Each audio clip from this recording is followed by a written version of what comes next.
Bu Yudi, sahabat-sahabat yang baik hatinya, selamat pagi. Pagi ini kami akan mempresentasikan topik yang sangat menarik, yaitu konflik interpersonal.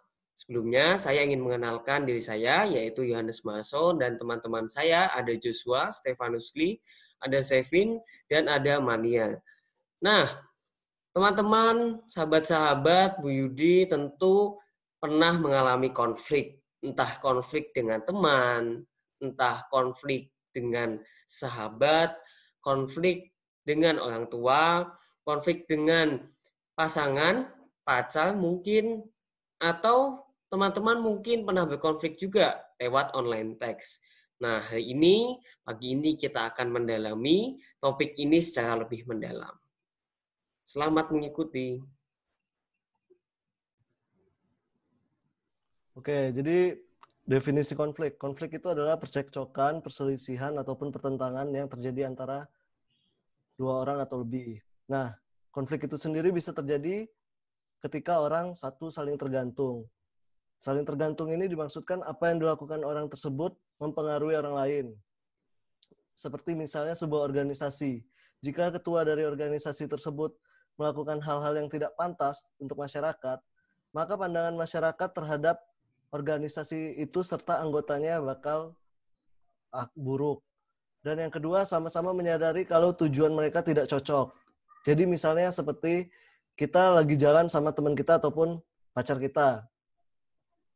Nah, kita ingin pergi nonton, tapi satu sisi pacar kita maupun teman kita itu mereka ingin pergi makan. Seperti itu. Dan yang ketiga, melihat satu sama lain sebagai penghalang untuk mencapai tujuan.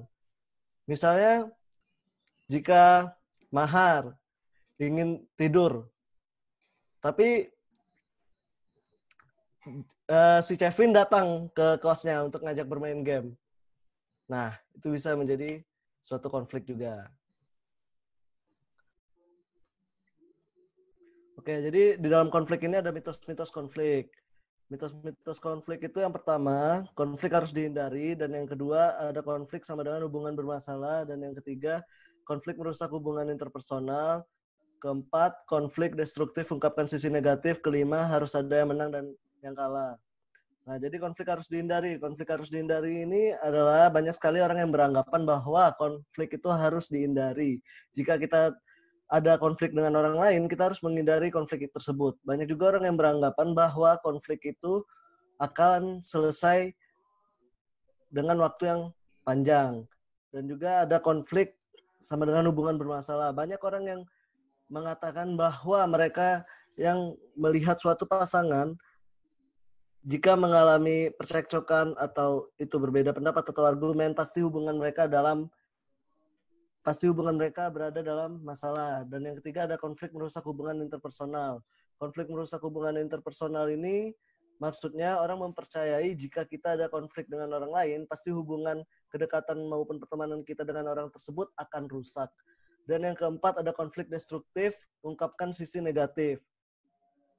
Konflik destruktif ini dapat mengungkapkan sisi negatif kita. Misalnya seperti keinginan kita untuk mengontrol maupun ekspektasi diri yang berlebihan. Nah, misalnya di suatu organisasi kita ini cenderung lebih mengatur mereka ataupun seperti bossy gitu. Jadi mengatur mereka agar mengikuti apa yang kita inginkan. Dan yang kelima harus ada yang menang dan yang kalah. Banyak sekali orang yang beranggapan bahwa jika orang yang lagi mengalami konflik, konflik itu bakalan selesai jika salah satu dari mereka ada yang menang. Nah, jadi itu termasuk ke dalam mitos konflik. Selanjutnya, isu konflik.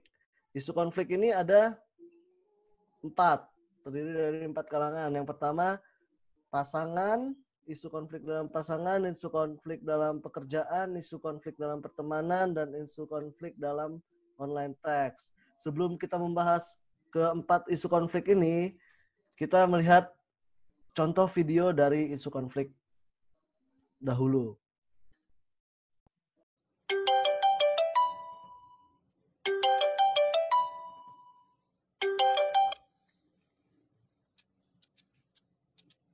Halo? Halo? Halo? Kenapa sayang kok tumben telepon-telepon aku? Aku sebenarnya Ya sayang lah. Masa nggak sayang? Udah banyak yang aku tunjukin ke kamu, masa kamu masih bilang aku nggak sayang? kemarin kemana aja? Minum-minum lagi. Minum-minum lagi ya. Ya iya sih, tapi ya udah kenapa? Kamu juga kemarin ketemu sama mantanmu kan? Enggak. Mm, Enggak, nggak usah bohong. Aku tahu kok kalau kamu lagi bohong tuh aku tahu. Kamu bilang aja kalau kamu ketemu mantanmu. Aku sendiri sibuk terus. Nggak ada waktu buat aku. Ngelarang-larang aku ketemu mantan. Dan aku. Ya, ya aku tuh nggak ngelarang kamu kok. Aku nggak. Ya kamu kalau mau ketemu ketemu aja. Tapi kamu tuh jujur itu loh. Kamu bilang dulu sama aku. Cerah. Ya udahlah.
Oke, tadi kita udah lihat video dari contoh video isu konflik tersebut. Nah, tadi itu adalah contoh dari gambaran konflik dalam berpasangan dan konflik dalam online text.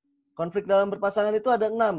Yang pertama intimasi, intimasi itu kasih sayang. Kedua itu power issue itu seperti sikap posesif dalam hubungan. Yang ketiga ada personal flaws issue, yaitu kekurangan pribadi. Itu lebih mencakup seperti gaya hidup, seperti merokok, minum minuman keras, dan cara mengemudikan kendaraan. Dan yang keempat ada personal distance issue. Personal distance issue ini yaitu seberapa sering sih kita bertemu dengan pasangan kita. Dan yang kelima itu ada sosial issue. Sosial issue itu adalah seperti kebijakan politik dan sosial, misalnya seperti orang tua ataupun nilai diri kita sendiri. Dan yang keenam ada dysteus issue. Dysteus issue ini yaitu seperti mantan pacar kita ataupun masa lalu kita dan diri kita sendiri seperti berbohong. Dan yang kedua, konflik dalam dunia kerja. Nah, konflik dalam dunia kerja ini biasanya sering terjadi antara manajer. Biasanya terkait dengan tanggung jawab dan koordinasi. Bagaimana cara memanage pekerjaan dengan baik. Bagaimana mengatur dan mengalokasikan sumber daya dan juga perbedaan tujuan organisasi. Nah, itu biasa yang terjadi dalam konflik dalam dunia kerja. Dan yang ketiga ada konflik dalam pertemanan. Konflik dalam pertemanan ini ada 4 isu di dalam konflik dalam pertemanan ini. Yang pertama, misalnya perbedaan pendapat tentang menanggapi sesuatu. Dan yang kedua adanya pelanggaran aturan pertemanan. Misalnya seperti mahar. Mahar ini tidak suka bahwa barangnya dipinjam tanpa seizin dia. Tetapi si Cecep mengambil barangnya tanpa seizin mahar. Nah, itu bisa menjadi isu konflik dalam pertemanan, yaitu pelanggaran aturan pertemanan. Dan yang ketiga ada berbagi tempat tinggal. Nah, berbagi tempat tinggal ini juga bisa menjadi suatu konflik dalam pertemanan. Dan yang keempat ada aktivitas bersama bisa menjadi suatu konflik. Nah, misalnya seperti si Cecep ini bercanda berlebihan terhadap mahar. Nah, si mahar ini menganggap candaan Cecep itu tidak bisa diterima oleh dia. Jadi, itu bisa dapat menimbulkan konflik juga. Nah, dan yang keempat ada konflik dalam online text. Konflik dalam online text ini misalnya kita nge-spam orang lain, misalnya saya nge-spam mahar di malam hari. Nah, itu bisa mengganggu aktivitas dia. Bisa saja pada saat malam itu dia sedang tidur. Nah, itu bisa menjadi suatu konflik dalam online text. Oke, selanjutnya.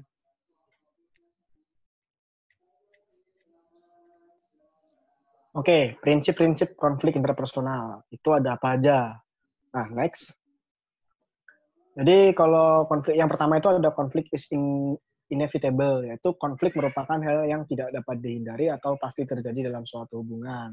Beberapa memiliki toleransi yang besar terhadap konflik, beberapa tidak. Jadi kenapa tidak terhindari? Karena memang orang itu memiliki sejarah yang berbeda dan memiliki pandangan yang berbeda. Nah, perbedaan tersebut yang akhirnya nanti akan bisa memicu konflik. Nah, next.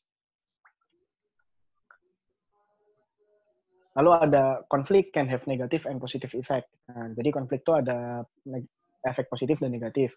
Nah, negatif itu perasaan kita menjadi negatif. Karena konflik itu memang pada dasarnya menciptakan kesetegangan antar satu sama lain. Terus yang kedua itu membuang energi. Nah, membuang energi itu maksudnya kita bisa memakai energi kita untuk sesuatu yang lebih produktif daripada konflik yang diselesaikan dengan strategi yang tidak produktif. Lalu menutup diri. Nah, konflik itu juga membuat kita menutup diri pada pasangan kita. Ketika kita menyembunyikan perasaan dari pasangan kita, maka itu akan menjadi konflik. Lalu efek positif konflik itu, dengan konflik kita bisa menjadi menelaah dan mencari solusi yang tepat untuk diselesaikan konfliknya. Lalu yang kedua itu memperkuat hubungan. Jadi kayak karena konflik itu ada dan kita ingin menyelesaikan konflik itu, maka disitulah kita bisa memperkuat hubungan. Lalu yang ketiga, mengurangi rasa kesal.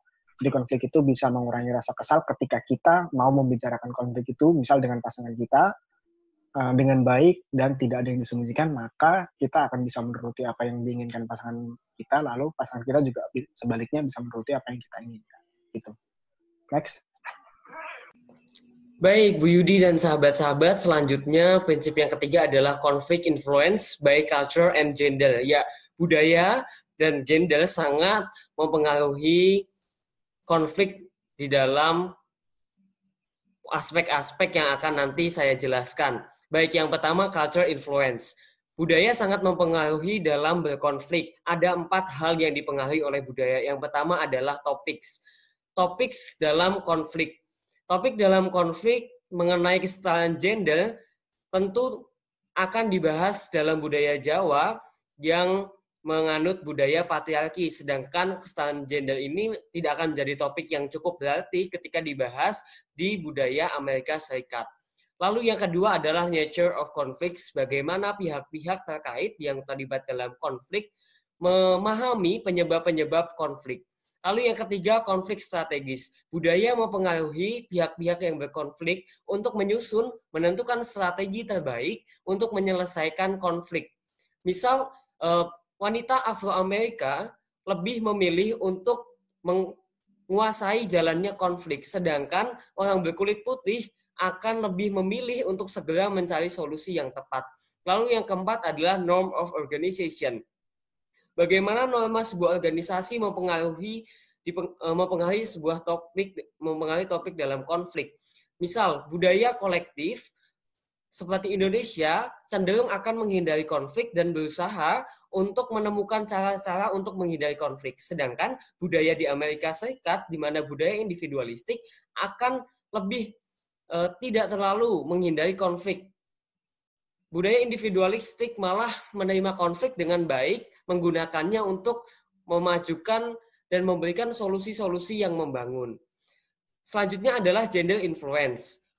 Ada 2 hal. Yang pertama, pria akan cenderung lebih menghindar konflik, sedangkan wanita ingin memperbincangkan atau ingin membahas konflik tersebut.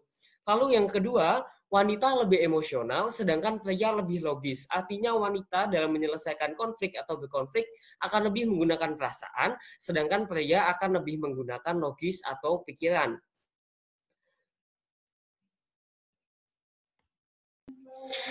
Baik, selanjutnya yang keempat. Prinsip keempat adalah conflict styles have consequences. Bu Yudi dan sahabat-sahabat, ada 5 gaya dalam konflik. 5 gaya ini memberikan konsekuensinya masing-masing dalam konflik. Ada 5, yang pertama competing, avoiding, accommodating, collaborating, dan compromising. Nah, baik, saya akan menjelaskan mulai dari yang pertama. Yang pertama adalah competing atau kompetisi. Saya menang, kamu kalah. Dalam hal ini, artinya saya berusaha untuk tidak mendengarkan kebutuhan atau keinginan lawan konflik saya. Saya hanya mementingkan kebutuhan dan keinginan saya saja. Intinya, pokoknya saya yang menang. Lalu yang kedua adalah avoiding atau menghindar. Saya kalah, kamu juga kalah.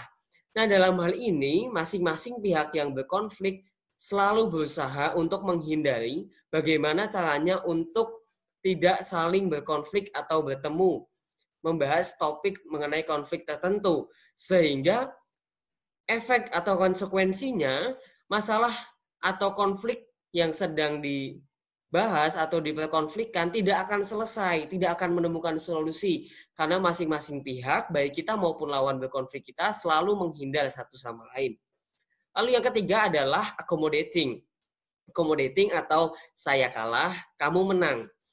Artinya kita memberi kesempatan kepada lawan kita untuk kebutuhan dan keinginannya dapat tercapai.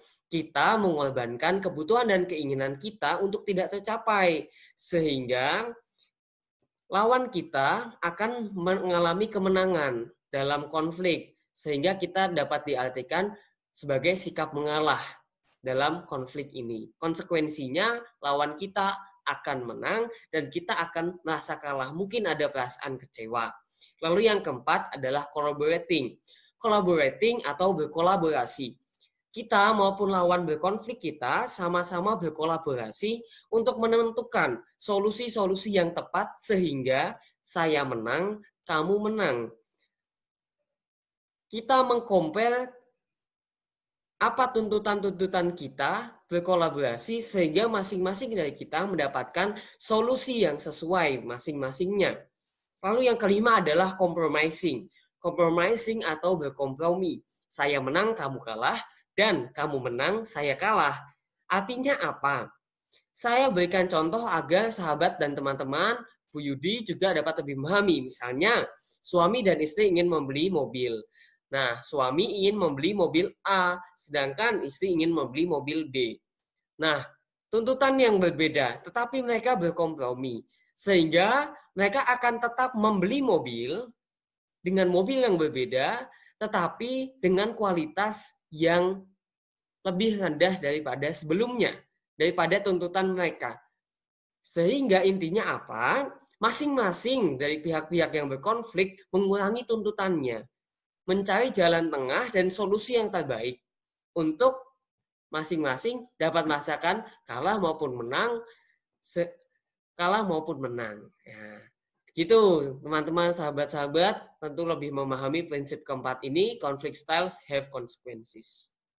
Lalu yang selanjutnya ada conflict management is a multi-step process. Nah, di sini itu membahas tentang tahap manajemen konflik. Yang pertama ada set the stage atau melihat situasi. Lalu ada define the conflict atau memperjelas konflik. Lalu ada examine possible solution atau mencari solusi yang sama-sama menguntungkan. Lalu yang keempat ada test the solution atau menguji solusi tersebut. Lalu tahap yang kelima itu evaluate the solution atau mengevaluasi solusi yang sudah dipilih. Lalu yang keenam ada accept or reject the solution. Nah, di sini tuh solusi yang tadi sudah dipilih itu bisa diterima atau ditolak. Lalu tahap yang terakhir ada wrap it up atau dengan membuat kesimpulan dari konflik agar tidak menimbulkan konflik-konflik lainnya. Nah, di wrap it up ini kita bisa belajar tentang beberapa hal agar konflik-konflik yang sudah terjadi itu tidak terjadi lagi di kemudian hari. Oke. Nah, jadi begitu presentasi dari kami, yaitu tentang konflik interpersonal. Nah, bagaimanapun konflik itu akan tetap ada di dalam setiap hubungan interpersonal dan sifatnya bisa memberikan negatif efek atau positif efek. Jadi memang konflik harus diselesaikan dengan strategi yang produktif agar tidak sia-sia dalam mengalami konflik. Gitu. Oke, stay safe, stay at home. Stay safe, stay at home. Sampai jumpa Di rumah aja. Nah, terima kasih sahabat. Dadah.